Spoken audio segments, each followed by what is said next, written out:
গল্পের ডালি ইউটিউব চ্যানেলে তোমাকে স্বাগত। আজকে শোনাব প্রভাত কুমার মুখোপাধ্যায়ের লেখা ছোট গল্প পোস্টমাস্টার। যারা এখনও আমার চ্যানেলটি সাবস্ক্রাইব করনি তাদের কাছে অনুরোধ, চ্যানেলটি সাবস্ক্রাইব করে আমার সঙ্গে থাকো। তোমাদের ভালোবাসাই আমার পাথেয়। শুরু করছি আজকের গল্প পোস্টমাস্টার।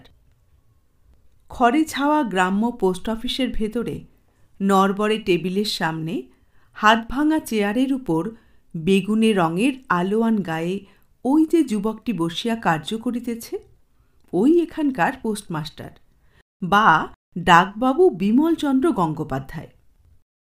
ঘড়িতে ঠং ঠং করিয়া 10টা বাজিতেই বাহিরে ঝমঝম শব্দ শোনা গেল। রানার ডাক লইয়া আসিয়াছে। রানার প্রবেশ করিয়া ডাকের ব্যাগটি টেবিলের উপর রাখিল। বাবুকে প্রণাম করিয়া কপালের ঘাম মুছিল। ডাকবাবু ব্যাগের শিলমোহর পরীক্ষা করিয়া দেখিলেন। রানার তখন তামুক খাইতে বাহিরে চলিয়া গেল। অফিস গৃহ এখন জনশূন্য। পিয়নেরা রান্না খাওয়া সারিয়া লইতেছে। খানিক পরেই আসিয়া জুটিবে এবং নিজ নিজ বিটের চিঠি, মানি অর্ডার, রেজিস্ট্রারি প্রভৃতি বুঝিয়া লইবে। ব্যাগটি কাটিয়া বিমল উহা টেবিলের উপর উপুর করিয়া ধরিল। চিঠিপত্র, পার্সেল প্রভৃতির সঙ্গে একটা প্রসিদ্ধ মাসিক পত্রের 5-6টা বিভিন্ন প্যাকেটও বাহির হইল। একটা প্যাকেট লইয়া বিমল তাহার দেরাজের মধ্যে রাখিল। ইহা সে বাসায় লইয়া যাইবে এবং আহারাদির পর শয়ন করিয়া খুলিয়া গল্প ও প্রেমের কবিতাগুলির রসাস্বাদন করিতে করিতে ঘুমাইয়া পড়িবে। তারপর চিঠির গাদা পরীক্ষা করিতে লাগিল।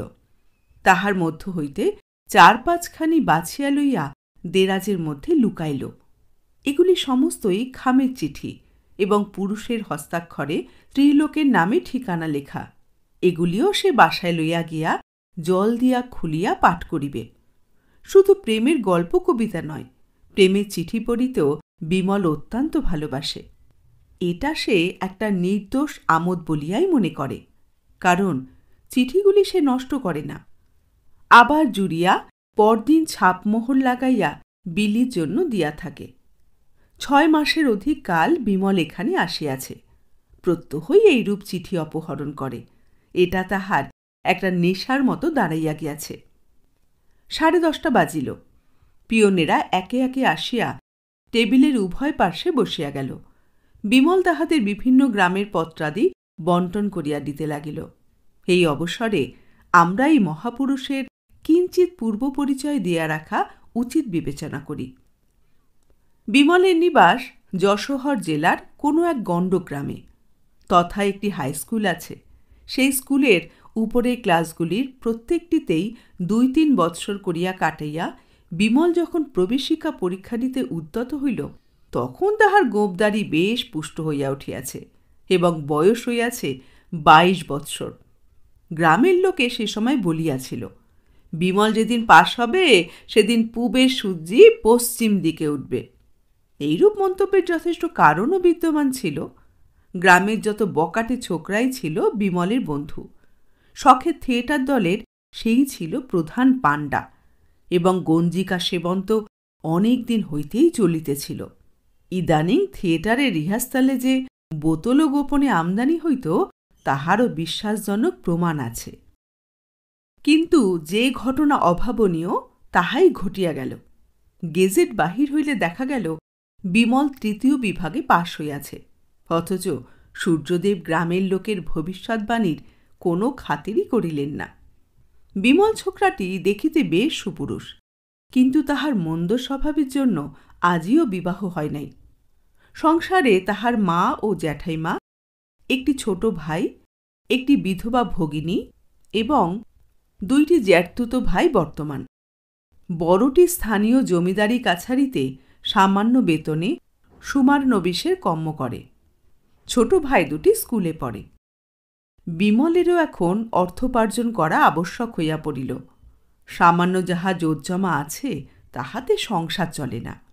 তাহার এক আত্মীয়ের সঙ্গে 24 পরগনার পোস্টাল সুপারিনটেন্ডেন্ট বাবুর বিশেষ হৃদ্যতা ছিল। তাহারই সুপারিশে সে ডাক বিভাগে কর্ম পায়।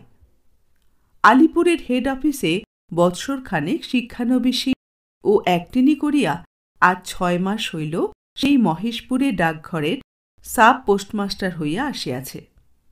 হেড অফিসে থাকিতে 5 জন উপরওয়ালার অধীনস্থ হইয়া কর্ম করিতে বিমলের মোটেই ভালো লাগিত না। এখানে আসিয়া সে স্বাধীন হইয়াছে। সরকারি বাসাটি ভালো, পিয়নেরা আজ্ঞাকারী, খাদ্যদ্রব্যাদি সুলভ, এমনকি পল্লীগ্রাম হইলেও এখানে বিলাতি পাওয়া যায়, তবে সোডা পাওয়া যায় না, জল মিশাইয়া খাইতে হয়, এই যা একটু অসুবিধা। সুতরাং মোটের উপর বিমল এখানে ভালোই আছে বলিতে হইবে। পিয়নগণ স্ব ব্যাগ ভরিয়া পত্রাদি লইয়া রওনা হইয়া গেলে বিমল অপহৃত মাসিক পত্রখানি ও চিঠিগুলি হাতে করিয়া আপিস ঘর হইতে বাহির হইয়া তাহাতে তালা বন্ধ করিল। বাসায় প্রবেশ করিয়া উঠান হইতে বলিল, বামুন মা, রান্না কত দূর?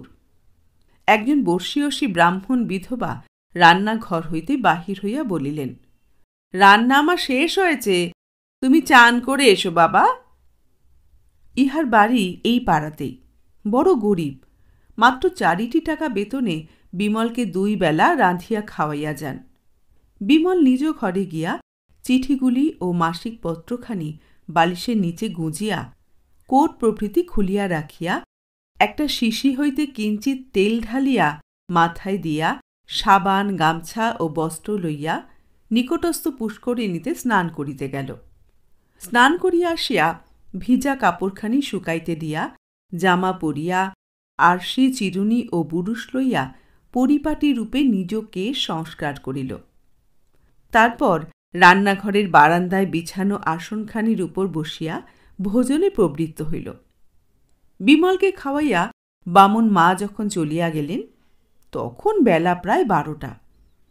বিমল পান চিবাইতে চিবাইতে সদর দরজা বন্ধ করিয়া আসিয়া শয়ন ঘরে প্রবেশ করিল।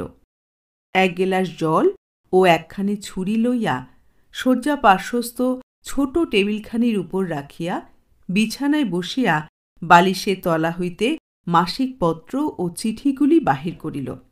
জলে আঙুল ভিজাইয়া প্রত্যেক চিঠির মুখে বেশ করিয়া বুলাইয়া সেগুলি সারবন্দি টেবিলের উপর রাখিয়া মাসিক পত্রখানির মোড়ক ছিঁড়িয়া ফেলিল। পাতা উল্টাইতে উল্টাইতে মাঝে মাঝে চাহিয়া দেখিতে লাগিল কোনো চিঠির মুখের জল শুষ্ক হইয়াছে কিনা। মাঝে মাঝে সেগুলির মুখ আবার ভিজাইয়া দিতে লাগিল।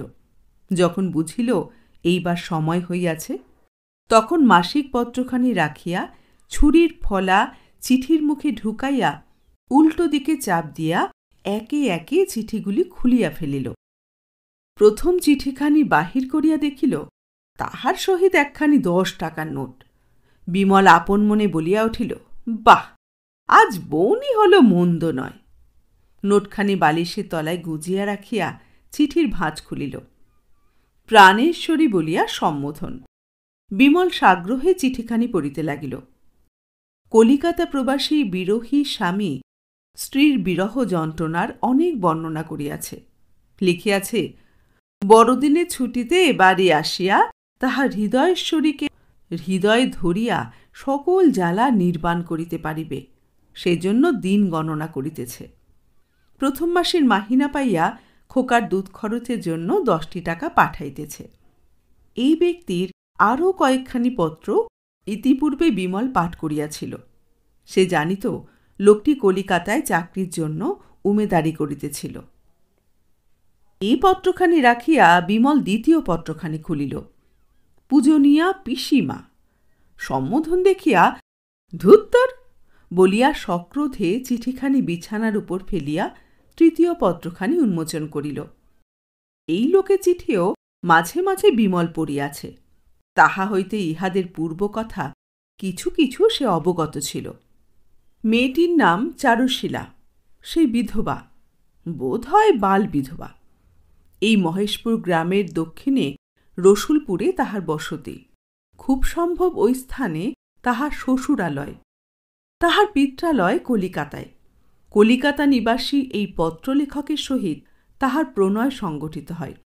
পত্রলেখককে পত্র শেষে কখনো নিজের নাম স্বাক্ষর করিতে দেখিয়াছে বলিয়া স্মরণ হয় না। সে সহি করে, তোমার প্রেমাকাঙ্ক্ষী, তোমার ভালোবাসা, তোমার সে। এইরূপ সব মাথামুন্ডু। বিগত ৩-৪ মাস হইতে ইহাদের এইরূপ প্রেমপত্র চলিতেছে। তবে মেয়েটির লেখা চিঠি বিমল কখনো দেখিবার সুযোগ পায় নাই। নাম না জানাতে রওনা চিঠিগুলির মধ্য হইতে সেখানি বাছিয়া বাহির করা শক্ত বলিয়াও বটে, এবং সময় পাওয়া যায় না বলিয়াও বটে। কারণ ভিন্ন গ্রামের ডাকবাক্স হইতে পিয়নের চিঠি ঝাড়িয়ে আনিবার সময় ডাকঘরে অনেক লোকজন থাকে। ছাপমোহর দিয়া ব্যাগ ভর্তি করিবার ধুম পড়িয়া যায়। বিমল সাগ্রহে পত্রখানি পাঠ করিল। তাহাতে এইরূপ লেখা ছিল: আমার হৃদয়েশ্বরী, গতকল্য তোমায় একখানি পত্র লিখিয়াছি, তাহা তুমি পাইয়া থাকিবে। তাহাতে লিখিয়াছিলাম আমি আগামী শনিবার দিন গিয়া তোমায় লইয়া আসিব, কিন্তু শনিবারে যাওয়ার সুবিধা করিতে পারিলাম না।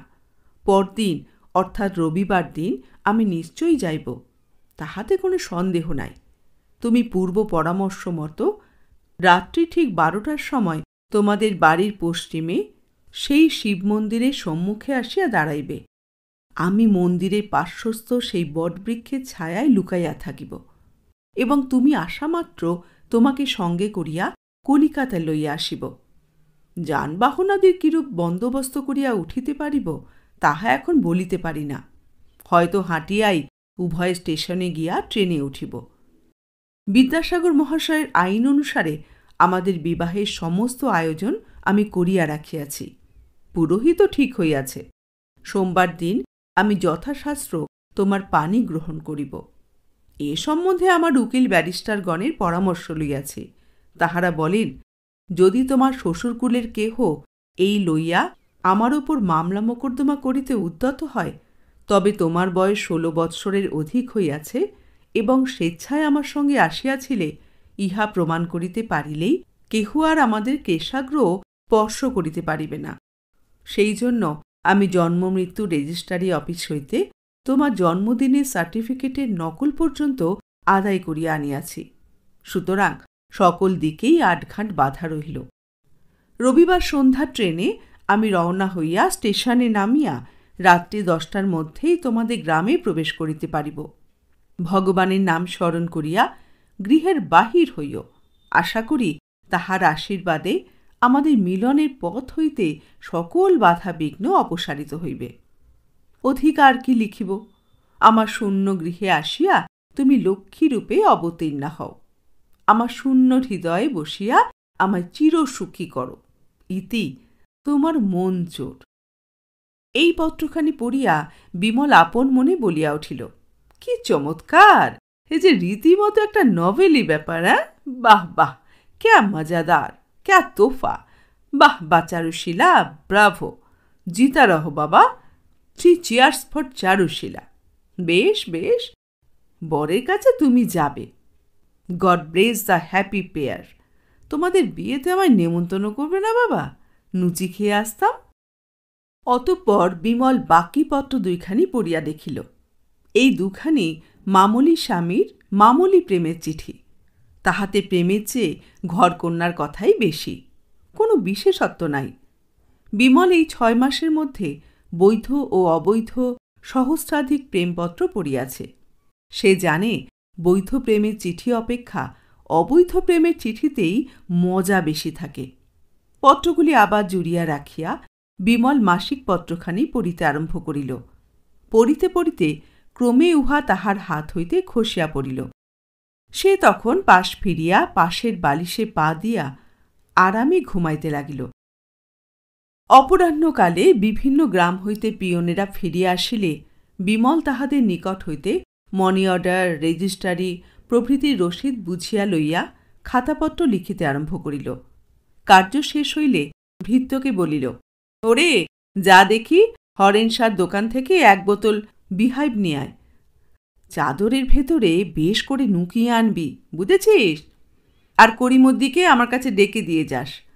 বলিয়া বিমল সরকারি তহবিল হইতে ভৃত্যের হস্তে 6টি টাকা দিল। কিয়ৎক্ষণ পরে পিয়ন করিমদ্দি শেখ আসিয়া বলিল, হুজুর ডেকেছেন? বিমল বলিল, হ্যাঁ, আজ একটা ফাউলের কারি বানিয়ে দিতে পারবে হে শেখের পো? করিম বলিল, কেন পারব না হুজুর?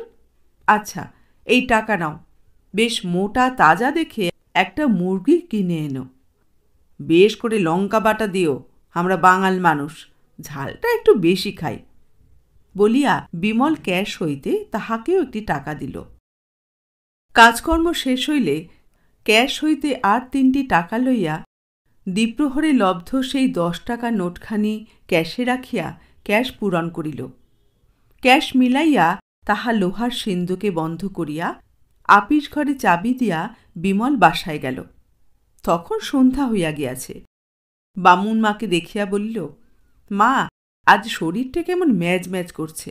আজ রাত্রে আর ভাতটা খাব না। খান কতক পরোটা ভেজে রেখে যেও।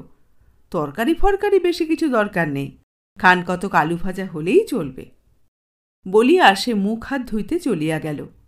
মাঝে মাঝে বিশেষ বেতন পাইবার পর 2-4 দিন বিমলের এরূপ গা ম্যাজম্যাজ করিয়া থাকে এবং রাত্রে ভাতের পরিবর্তে লুচি বা পরোটা ফরমাস করে। মুখ হাত ধুইয়া আসিয়া বিমল 1 পেয়ালা চা পান করিয়া পান মুখে দিয়া ঘোষেদের বৈঠকখানায় পাশা খেলিতে গেল। প্রত্যহই এইরূপ যায়।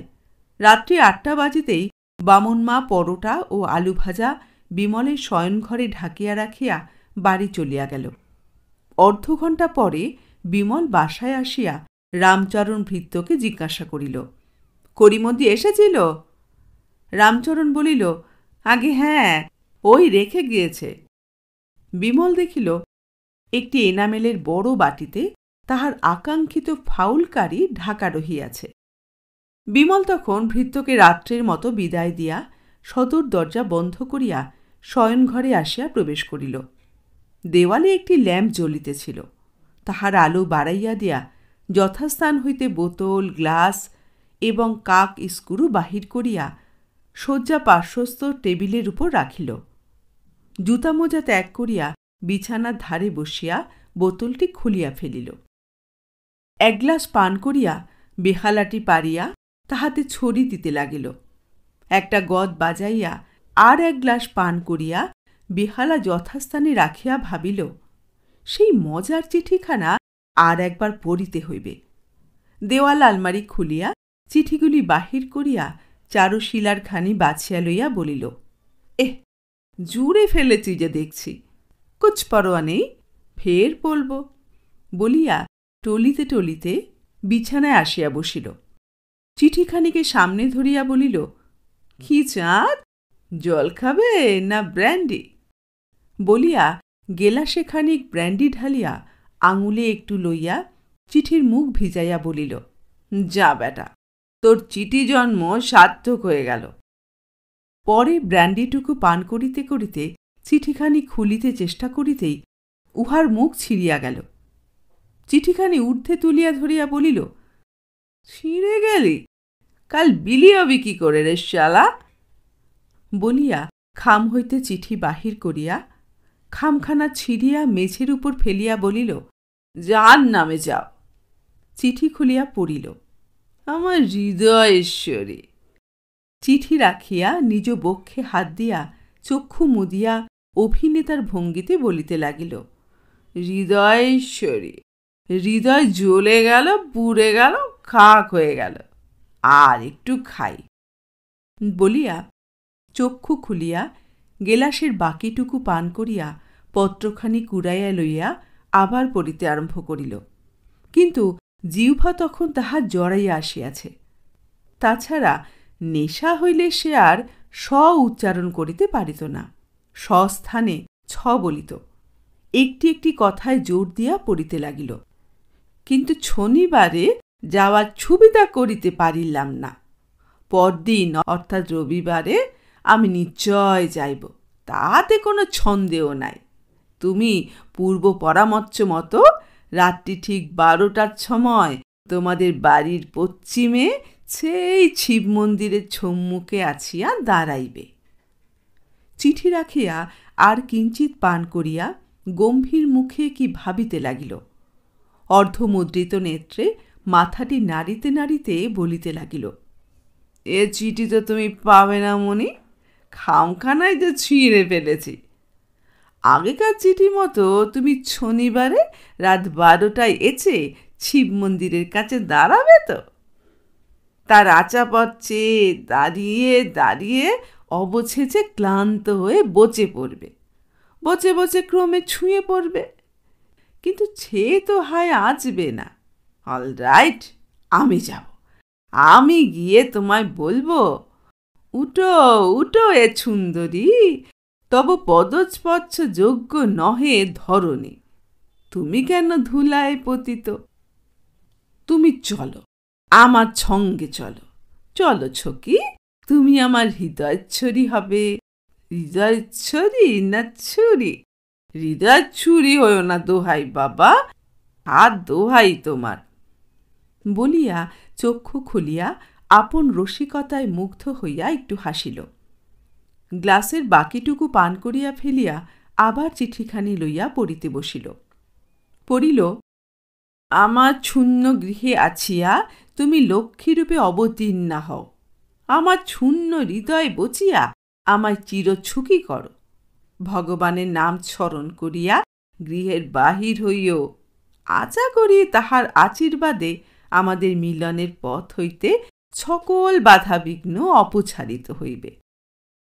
চিঠি রাখিয়া বিমল বলিতে লাগিল, উত্তম কথা, কিন্তু দাদা তোমারই হৃদয়ে কি শূন্য? আমারও যে তাই ভাই, আমার সব শূন্য, সব শূন্য। আমার হৃদয় শূন্য, প্রেম নেই, গৃহ শূন্য, স্ত্রী নেই, বাক্য শূন্য, টাকা নেই, আমার সব শূন্য।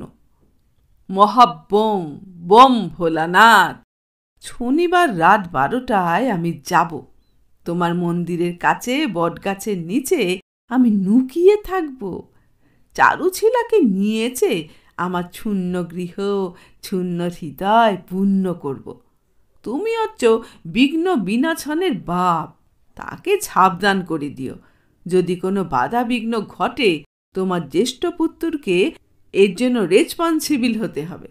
এই ছাপ কথা আমি বলে রাখলাম। বলিয়া বিমল বীর রসের সহিত বিছানায় এক মুষ্টাঘাত করিয়া চক্ষু খুলিল। আর খানিকটা সুরা ঢালিয়া জল মিশাইয়া পান করিয়া হাত নাড়িয়া বক্তৃতার সুরে বলিতে লাগিল, লেডিজ অ্যান্ড জেন্টলম্যান, তোমরা ভাবছ মাতালোচ্ছ নানা ভঙ্গি, এখন এ বেটা মদের খেয়ালে এই সব বলছে, কাল এসব কিছুই মনে থাকবে না। তা নয়, তা নয়, হাম যায়েঙ্গা, আলবাত যায়েঙ্গা, ঢেকে যায়েঙ্গা, আমায় চিনতে পারবে না। তারপর এই বাছা এনে তাকে বন্দিনী, আদরে যত্নে মিষ্টি কথায় তিরিলোককে বচীভূত করতে কতক্ষণ, আর আমার এই চেহারাটাও কি কোনো কাজে লাগবে না? এখন একটু ছোঁয়া যাক। বলিয়া মাতাল বিছানায় দেহ লুটাইয়া দিয়া নিদ্রাঘরে অচেতন হইয়া পড়িল। কোথায় রহিল তার পরোটা, আর কোথায় রহিল তার সাধের ফাউলকারি? খামের উপর শ্রীমতী চারুশীলা দাসীর ঠিকানাটা লেখা থাকিলেও এবং রসুলপুর গ্রামে যথার্থই একজন চারুশীলা দাসী থাকিলেও পত্রখানি তাহার জন্য উদ্দিষ্ট নহে। তাহার নামেই পত্র আসে বটে, কিন্তু পত্র না খুলিয়াই চারুশীলা সেখানে কাগজের মধ্যে লুকাইয়া পাশের বাড়িতে তাহার প্রিয় সখী বনলতাকে দিয়ে আসে। ইহাই গোপন বন্দোবস্ত। সব কথা তবে খুলিয়াই বলি। বনলতা বনে জন্মগ্রহণ করে নাই, খাস কলিকাতা শহরে তাহার মাতুলালয়ে জন্মিয়াছিল। বাল্যকালেই পিতৃমাতৃহীন হইয়া বনলতা মামার বাড়িতেই মানুষ হইতে থাকে। মামা বড়লোক ছিলেন, নিজের মেয়েদের সঙ্গে বনলতাকেও ভালোরূপ লেখাপড়া শিখাইয়াছিলেন। তাহাদের স্বজাতীয় একটি যুবক কলিকাতায় মেসে থাকিয়া কলেজে পড়িত, তাহার সহিত বনলতার বিবাহ দিয়াছিলেন। কিন্তু মাস কয়েক পরেই সেই হতভাগ্য যুবক কাল কবলিত হয়। বনলতার মামা অভাগিনী ভাগিনীকে আরও লেখাপড়া শিখাইতে লাগিলেন। গত বৎসর উইল করিয়া তাহাকে 20,000 টাকার কোম্পানির কাগজ দিয়া ইহধাম হইতে মহাপ্রস্থান করিয়াছেন। যে লোকটি তোমার প্রেমাকাঙ্ক্ষী, তোমার মনোচোর ইত্যাদি বলিয়া চিঠি সহি করে, তাহার নাম নরেন্দ্রনাথ মণ্ডল। ইহাদেরই জ্ঞাতি। সেই লোকটিও সুশিক্ষিত এবং উদার মতাবলম্বী। ব্রহ্মদেশে সেগুন কাঠের তাহার বিস্তৃত কারখানা আছে। কলিকাতায় তাহার ব্রাঞ্চ আছে। বনলতার মামার শ্রাদ্ধ উপলক্ষেই বর্মা হইতে নরেন কলিকাতায় আসে এবং বিধবা বনলতার সহিত পরিচিত হয়। তাহাদের বাড়ি ভিন্ন হইলেও প্রত্যহই এই বাড়িতে সে আসিতে লাগিল এবং এইসব ক্ষেত্রে যাহা হয়, প্রথমে আঁখি মজিল, তারপর মন মজিল। ব্যাপার অবগত হইয়া বনলতার মামাতো ভাইয়েরা নরেনের সহিত তাহার বিধবা বিবাহ দিতেও কৃতসংকল্প হইলেন। এই খবর কাকমুখে রসুলপুর গ্রামেও আসিয়া পৌঁছিল। উইলের সংবাদও পূর্বে পৌঁছিয়াছিল। বনলতার শ্বশুর কলিকাতায় গিয়া বনলতার মামাতো ভাইয়ের উপর উকিলের চিঠি দিয়া মহা হাঙ্গামা করিয়া পুত্রবধূকে উদ্ধার করিয়া আনেন। রসুলপুরে আসিয়া বনলতা প্রথমে অত্যন্ত ম্রিয়মাণ হইয়া পড়ে। মাসখানেক পরে পাশের বাড়ির সমবয়সী চারুশীলার সহিত তাহার সখিত্ব জন্মে। চারু তাহার স্বামীর অভিমতে বনলতার সহিত তাহার হস্তাকাঙ্ক্ষীর পত্র বিনিময় এইভাবে সহায়তা করিতে সম্মত হয়।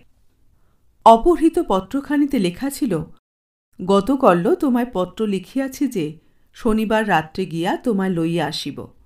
সে পত্রখানি যথাসময়ে চারুর হস্তগত হয় এবং যথানিয়মে বনলতাকে সেখানে সে দিয়াও আসে।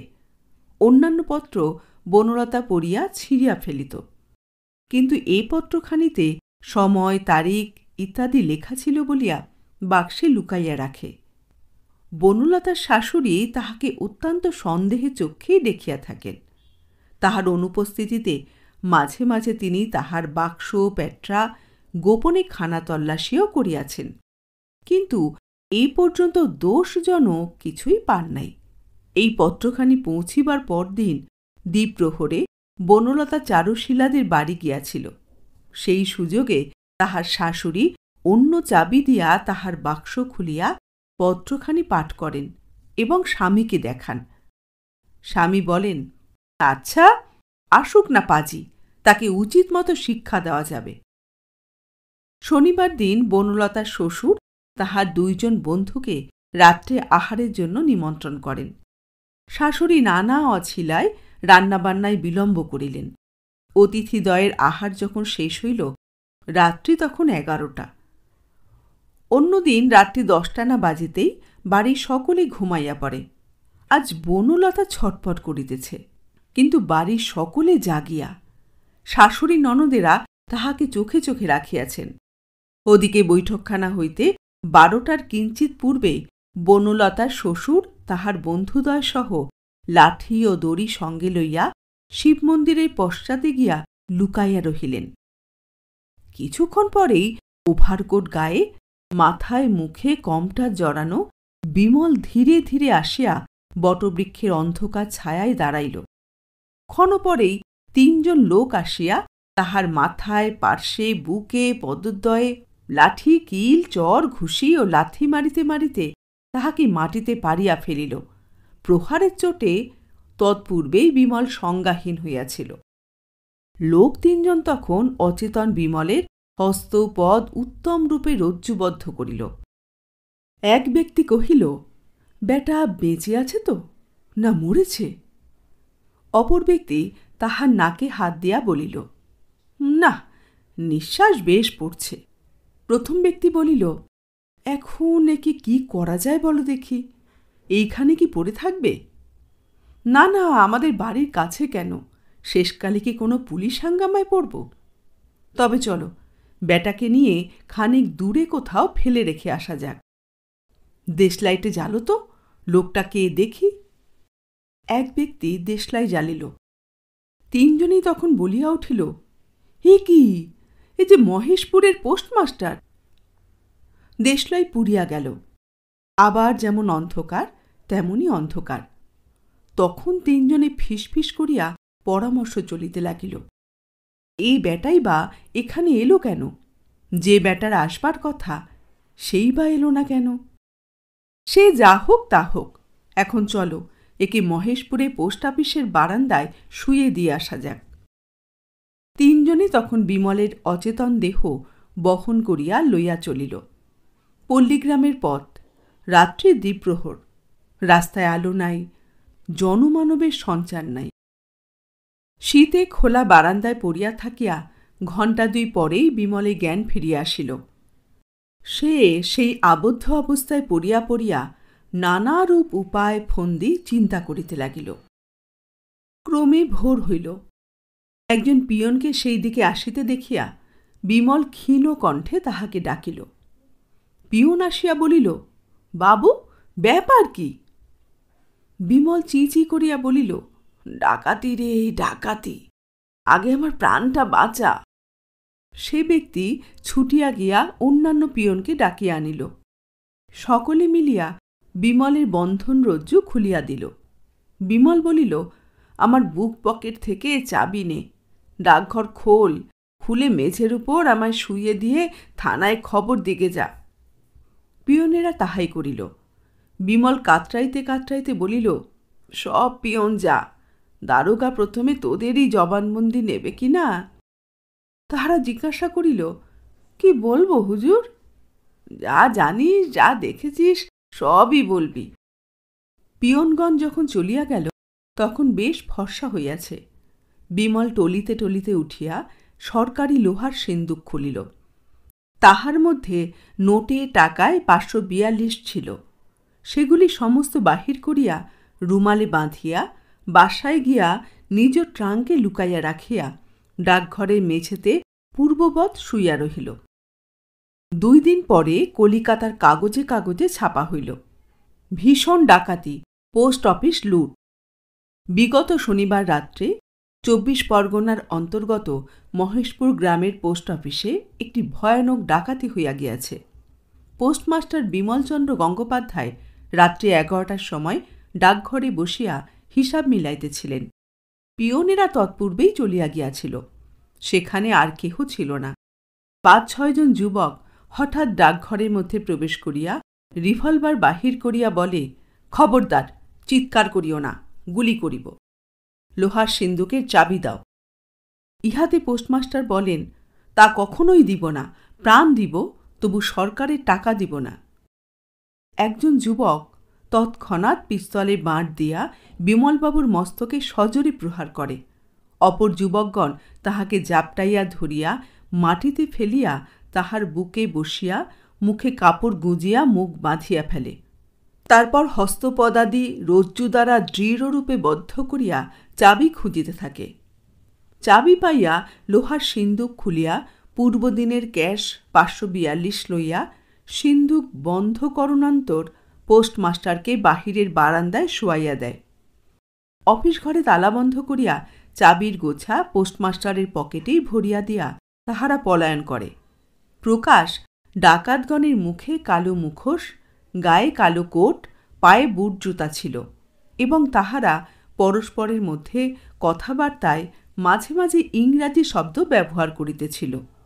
এই ডাকাতি সম্পর্কে গতকল্য কলিকাতার কয়েকটি ছাত্রাবাসে খানাতল্লাশি হইয়া গিয়াছে এবং পুলিশ ৩ জন যুবককে সন্দেহক্রমে গ্রেপ্তার করিয়াছে। শেষ পর্যন্ত ডাকাতেরা কেহই ধরা পড়ে নাই। বিমল আত্মপ্রাণ তুচ্ছ করিয়া সরকারের টাকা রক্ষা করিতে চেষ্টা করিয়াছিল। এই বিশ্বাসে সদাশয় গভর্নমেন্ট তাহাকে ইন্সপেক্টর পদে উন্নীত করিয়া দিলেন। রবিবার রাত্রে নরেন যথাস্থানে আসিয়া বহুক্ষণ অপেক্ষা করিয়া কলিকাতায় ফিরিয়া যায়। বনলতা পত্রে এখানকার সমস্ত ঘটনা জানাইয়াছিল। মাসখানেক পরে একদিন দিবা দ্বিপ্রহরে বনলতা পলায়ন করিয়া পদব্রজে রেলে স্টেশনে গিয়া নরেনের সঙ্গে মিলিত হয় এবং উভয় কলিকাতায় চলিয়া যায়। তাহার শ্বশুর কলিকাতায় গিয়া থানায় এবং উকিল বাড়িতে অনেক ছুটাছুটি করিয়াছিলেন, কিন্তু কিছুই করিতে পারেন নাই। নরেনের সঙ্গে তাহার বিবাহ হইয়া গিয়াছে। পোস্টমাস্টার গল্পটি এখানেই শেষ হল। পরের গল্প নিয়ে খুব তাড়াতাড়ি ফিরে আসব। ভালো থেকো সবাই।